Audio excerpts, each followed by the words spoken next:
Assalamu alaikum viewers. Today we are going to start the nation opinion, namely China and Central Asia Summit. China और central Asia की जो summit हुई है उसके हवाले से इन्होंने लिखा है कि सेंट्रल एशिया में किस तरीके से चाइना जो है वो अपना जो उसका लेवल है वो किस तरीके से एनहेंस कर रहा है। ठीक है। और ट्रेड सिस्टम किस तरीके से जो है वो काफी ज्यादा कंट्रोल में ले रहा है चाइना, उस हवाले से इसको लिखा गया है। और ये 16 जुलाई 2023 का ओपिनियन है। हम इसको स्टार्ट करते हैं। During the 49th G7 summit health in Hiroshima Japan on May 19। ठीक है। अब ये 49th G7 की समिट थी जो कि हिरोशिमा में हुई जापान में 19 मई को। while western allies of the US were deeply engaged in discussions about their collective future, जिसमें वेस्टर्न allies और यूएस के, ठीक है, और ये डीपली एंगेज थे डिस्कशंस में, अपने कलेक्टिव फ्यूचर के बारे में डिस्कशन कर रहे थे। A simultaneous event unfolded in Yang, China, और सेम टू सेम ही इवेंट जो है उसके बाद अनफोल्ड हुआ जो जियांग में देखा गया चाइना में। Chinese president Xi Jinping took the stage at the China Central Asia summit. तो चाइनीज प्रेसिडेंट जी जिनपिंग ने स्टेज सेट किया सेंट्रल एशिया समिट के लिए, चाइना सेंट्रल एशिया समिट के लिए, delivering a significant speech that underscored China's determination to enhance economic collaboration and offer financial support to the countries in Central Asia। उस speech में उन्होंने यही एक सिग्निफिकेंट जो है वो अपनी स्पीच दी और उसमें उन्होंने डिटर्मिनेशन जाहिर की कि वो चाइना किस तरीके से इकोनॉमिक कोलैबोरेशन चाहता है, एनहेंस करना चाहता है, फाइनेंशियल सपोर्ट देना चाहता है सेंट्रल एशियन कंट्रीज को। The summit brought together the 5 former Soviet republics, namely Kazakhstan, Kyrgyzstan, Tajikistan, Turkmenistan and Uzbekistan. ठीक है। इस समिट में इन पांचों सोवियत जो फॉर्मर सोवियत रिपब्लिक्स के थे, ठीक है, उनको इकट्ठा किया गया जिनमें ये पांचों शामिल हैं। Where president Xi Jinping delivered a significant speech emphasizing the collective pursuit of an independent development path. ठीक है। जहां पर जो प्रेसिडेंट चाइना के जी जिनपिंग है उन्होंने एक सिग्निफिकेंट स्पीच जो है वो डिलीवर की और उन्होंने एम्फसाइज किया, उन्होंने जोर दिया कलेक्टिव परस्यूट को कि एक इंडिपेंडेंट डेवलपमेंट पाथ को हमें चुनना चाहिए, और ताकि हमारा जो टिल्ट है या जो हमारी पूरी डिपेंडेंस वेस्टर्न के ऊपर हो गई है, ठीक है, वेस्ट के ऊपर हो गई है, वो कम हो। The summit declaration underscore the shared commitment to various initiatives. अब इस समिट के अंदर बहुत सी डिक्लेरेशंस हुई, इसमें बहुत सी कमिटमेंट्स हुई, बहुत सी वेरियस इनिशिएटिव्स उठाने के लिए कहा गया।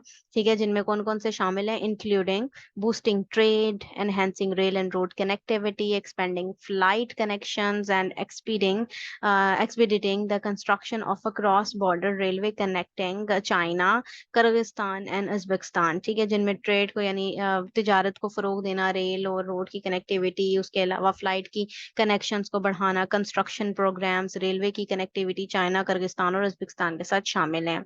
Moreover, the participating countries agreed to coordinate China's Belt and Road Initiative with their respective national development strategies, aiming to align their efforts for mutual benefit। ठीक है। अब इन्होंने म्यूचुअल बेनिफिट के लिए जो है वो उभारा, एनहेंस किया, उनकी एफर्ट्स को डिस्क्राइब किया। ठीक है। और पार्टिसिपेटिंग जो कंट्रीज थे उनको एग्री किया कि वो कोऑर्डिनेट करें, जो बेल्ट एंड रोड इनिशिएटिव है उसमें भी काम करें, सेंट्रल एशियन कंट्रीज भी कनेक्टिविटी जाहिर करें और डेवलपमेंट की स्ट्रेटजीज को जो है वो आगे बढ़ाएं। Other points of agreement encompass upgrading border और check points and expanding agricultural exports to China. उसके अलावा जो पॉइंट्स थे मजीद जो हम देखें दूसरे पॉइंट, तो वो इनकम्पस करते हैं, अपग्रेड करना चाहते हैं बॉर्डर के चेक पॉइंट्स को, ठीक है, एक्सपेंड करना चाहते हैं जो ज़राअत का शोबा है उसमें भी एक्सपोर्ट्स को चाइना की तरफ, providing scholarship to Central Asian students for studying in China. उसके अलावा वो ये भी कहते हैं कि स्टूडेंट्स को,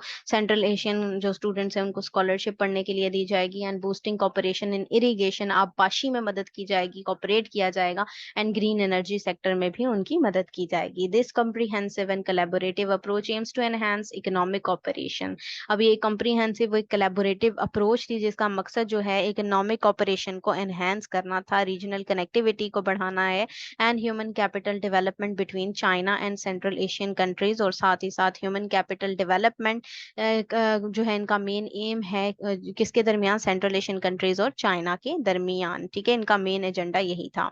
China and Kazakhstan have entered into 47 agreements collectively valued at $22 billion. अब जो चाइना और काजाकिस्तान है ना, वो 47th एग्रीमेंट में कलेक्टिवली शामिल हो गए, जिनकी वैल्यू जो है कलेक्टिव वो $22 बिलियन बनती है, with the aim of bolstering trade and investment between the two nations. ठीक है, जिनका काम क्या है, तिजारत को फरोग देना, इन्वेस्टमेंट करना दोनों नेशंस के दरमियान। China has emerged as a prominent investor in Kazakhstan with its total investment exceeding $23 billion. China एक प्रोमिनेंट इन्वेस्टर के तौर पर उभरा है काजाकिस्तान में भी, और जिसमें इसकी टोटल इन्वेस्टमेंट अगर देखी जाए तो वो एक्सीड करती है $23 बिलियन से ज्यादा। The bilateral trade between China and Kazakhstan achieved a significant milestone in 2022, reaching an impressive $31 billion. और bilateral जो ट्रेड है, इन दोनों के दरमियान जो ट्रेड है चाइना और काजाकिस्तान के साथ, वो एक सिग्निफिकेंट माइलस्टोन जो है वो है 2002 में, रीचिंग एन इम्प्रेसिव $31 बिलियन, जो कि 31 बिलियन जो है वो डॉलर्स बनते हैं। These agreements and the surge in trade volumes exemplify the deepening economic ties and collaboration between China and Kazakhstan. ठीक है, और ये जो एग्रीमेंट है, इसकी ट्रेड वॉल्यूम्स अगर देखे जाएं, एग्जाम्पलीफाई किया जाए, तो एक इकोनॉमिक टाइज बहुत ही ज्यादा डीप नजर आते हैं, कोलैबोरेशन नजर आती है चाइना और काजाकिस्तान के दरमियान, thereby reinforcing their partnership and fostering shared prosperity. तो इसकी वजह से पार्टनरशिप बढ़ेगी इनकी, और साथ ही साथ जो है वो प्रॉस्पेरिटी यानी खुशहाली की तरफ एक हमें हिस्सा देखने को मिल रहा है। The comprehensive range of agreements and the substantial investment involved underscore the commitment of both countries to further strengthen their economic cooperation and explore avenues for mutual growth and development। ये एक comprehensive range of agreement है, ठीक है, जिनमें जो है investment भी शामिल हैं, कमिटमेंट शामिल हैं दोनों कंट्रीज की, फर्दर वो स्ट्रेंथन करेंगे, ताकत बख्शेंगे अपनी मुआशी कॉपरेशन को, ठीक है, और एक्सप्लोर करेंगे, एक नए रास्ते निकालेंगे म्यूचुअल ग्रोथ एंड डेवलपमेंट के। Uzbekistan and China have solidified their bilateral relationships through the establishment of comprehensive strategic partnership and the signing of 41 official documents. अब चाइना और उज्बेकिस्तान की अगर बात की जाए, तो उन्होंने सॉलिडिफाई कर लिया था, मजबूत कर लिया था अपने बायोलेटरल रिलेशनशिप को, उन्होंने स्टैब्लिश किया कंप्रीहेंसिव स्ट्रेटेजिक पार्टनरशिप को, और साइन किए थे 41 official documents. This significant development signifies a deepening of ties between these two nations. और ये एक ऐसी डेवलपमेंट है सिग्निफिकेंट जो डीपन टाइज दिखाती है इन दोनों कौमों के दरमियान। The official agreements encompass a broad range of sectors including higher education, alternative energy, agricultural innovation, hydro electric power and logistics. ठीक है, और इस एग्रीमेंट में एनकम्पस है, यानी कि क्या क्या चीजें शामिल है, एक बहुत वाइड रेंज और बहुत से सेक्टर्स जो हैं वो शामिल हैं, जिनमें हायर एजुकेशन, एनर्जी, आपको ज़राअत बताया, हाइड्रो इलेक्ट्रिक पावर और लॉजिस्टिक्स शामिल हैं। These areas of cooperation highlight the shared commitment to technological advancement such as sustainable development and the establishment of efficient transportation networks। ठीक है, इन एरियाज ऑफ कॉपरेशन में हाईलाइट क्या करते हैं, कमिटमेंट नजर आ रही है टेक्नोलॉजिकल एडवांसमेंट में, सस्टेनेबल डेवलपमेंट है, एस्टेब्लिशमेंट है एक इफेक्टिव ट्रांसपोर्टेशन नेटवर्क की, एफिशिएंट हो, जो कि बेहतर तरीके से काम करे। Notably Uzbekistan now joins Kazakhstan and Turkmenistan as the third Central Asian republic to reach this level of engagement with China. ठीक है, अगर नोटेबली हम देखें या नोट करें, तो उज्बेकिस्तान जो है वो ज्वाइन करता है काजाकिस्तान, तुर्कमेनिस्तान को, और थर्ड जो है वो सेंट्रल एशियन रिपब्लिक। ठीक है, तो तभी वो एंगेज होकर एक लेवल तक पहुंचेंगे चाइना के साथ। This strategic partnership grants China privileged access to the two largest economies in Central Asia. अब ये जो स्ट्रेटेजिक पार्टनरशिप है, चाइना को प्रिविलेज्ड है, ठीक है, बहुत सी मराहत हैं, एक्सेस है कि ये लार्जेस्ट इकोनॉमीज सेंट्रल एशिया में आपस में मिले, as well as a country boosting 10% of the world's natural gas reserves, और साथ ही साथ बूस्ट अप होंगी 10% जो दुनिया की नेचुरल गैस रिजर्व्स हैं वो भी साथ में। All three countries are strategically located along Eurasia's vital east west transport links. अब ईस्ट और वेस्ट लिंक्स के इनसे आपस में जुड़ते हैं ये तीनों कंट्री, स्ट्रेटेजिकली बहुत ही इंपॉर्टेंस के हामिल हैं। The strengthened partnership between China and Uzbekistan, along with the involvement of other Central Asian republics, paves the way for enhanced regional cooperation, economic integration, and mutual prosperity। अब ये जो partnership है ना China Uzbekistan की और different दूसरे जितने भी सेंट्रल एशियन रिपब्लिक्स हैं, वो एक एनहांस रीजनल कॉपरेशन की तरफ रास्ता बनाएगी, जिसमें इकोनॉमिक इंटीग्रेशन भी होगी और साथ में म्यूचुअल इनकी खुशहाली भी आएगी, प्रॉस्पेरिटी भी आ जाएगी। व्यूड थ्रू आ जियो पॉलिटिकल पर्सपेक्टिव, अगर हम इसको जियो पॉलिटिकल पर्सपेक्टिव से देखें तो वेस्टर्न मीडिया आउटलुक, अब जो वेस्टर्न मीडिया आउटलुक है वो क्या है, आउटलेट्स क्या है, in the aftermath of China Central Asia summit, अब चाइना एशियन जो सेंट्रल एशिया समिट थी उसके बाद क्या हुआ, have consistently disseminated the believe that China is taking advantage of a perceived wide resulting from Russia's engagement in the Ukraine conflict। तो उनका perspective ये है कि चाइना यहाँ पर फायदा उठा रहा है, जो एक खालीपन, एक वाइड वाइड चीज छोड़ी गई है रशिया की वजह से, क्योंकि रशिया जो है वो एंगेजमेंट उसकी नजर आ रही है यूक्रेन कॉन्फ्लिक्ट की वजह से, तो वहां पर कॉन्स्टेंटली जो है वो चाइना जो है एडवांटेज उसको उठाना चाह रहा है, ये उनका परसेप्शन है। ठीक है, वेस्टर्न मीडिया आउटलेट की बात करें, अकॉर्डिंग टू दिस नैरेटिव, अब ये जो नैरेटिव है इसके अकॉर्डिंग अगर देखें, China is seizing the opportunity to consolidate its influence in Central Asia, तो इस अपॉर्चुनिटी को वो पूरे तरीके से ले रहा है, ठीक है, और इन्फ्लुएंस भी कायम करना चाह रहा है सेंट्रल एशिया में, capitalising on what is portrayed as a void left by Russia's preoccupation. तो इसी के अकॉर्डिंग, इसी नैरेटिव के अकॉर्डिंग हम देख रहे हैं कि चाइना जो है फिर अब एक खाली जो जगह छोड़ दी गई है ना रशिया की प्री ऑक्यूपेशन की वजह से, ठीक है, तो वहां पर अपना एक पूरी कैपिटलाइजिंग कर रहा है। ठीक है जी। Western media outlets are potentially driven by their own motivations, अब इनकी जो आउटलेट्स है ना वेस्टर्न मीडिया की, ये अपनी ही खुद की मोटिवेशंस हैं, suggest that the underlying purpose of projecting in this narrative is to exert pressure on Russia, और ये इसलिए है कि ताकि इसकी वजह से प्रेशर जो है वो कायम किया जा सके रशिया पर, compelling it to re-assert its dominance in the region by intensifying its relationship with China, और साथ ही साथ उसे मजबूर किया जाए कि वो अपनी डोमिनेंस को दोबारा से कायम करे, रीजन में इंटेंसिफाई करे रिलेशन को चाइना के साथ।